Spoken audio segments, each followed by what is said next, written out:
హిందూ బంధువులందరికీ కూడా ఉగాది శుభాకాంక్షలు.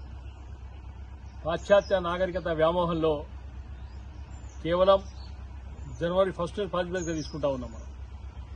మరి మన ఇంట్లో ఉన్న చిన్న పిల్లలకు ఈ సంస్కృతి సాంప్రదాయాల గురించి నేర్పించాల్సిన అవసరం కూడా తల్లిదండ్రుల మీద, మనందరూ సమాజం మీద కూడా ఉంది.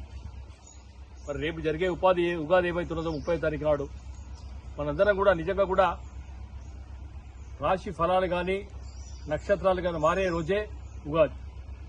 అనాదిగా వస్తున్న ఆచారం తెలుగు సాంప్రదాయం ప్రకారం మనకు ఉగాదే కొత్త సంవత్సరం, నూతన సంవత్సరం. మరి ఆ రోజు కొత్త బట్టలను కూడా ధరిస్తూ ఉన్నాం. నేను తల్లిదండ్రులకు చెప్తా ఉన్నాను, 31 నైట్ నాడు డిసెంబర్ 31 నాడు ఏ రకంగానైతే మీరు ఎంకరేజ్ చేస్తారో దాన్ని తగ్గించుకొని ఉగాదిని పండుగ చేసుకునే ప్రయత్నం చేద్దాం. మనందరం కూడా ప్రతి ఇంటి మీద కూడా ఒక కాషాయం జెండా రెపరెపలు ఆడాలి. హిందువులుగా పుట్టినందుకు, ఈ దేశంలో జన్మించినందుకు, పవిత్రంగా ఈ పుణ్యక్షేత్రం జన్మించినందుకు మనందరం గర్విద్దాం.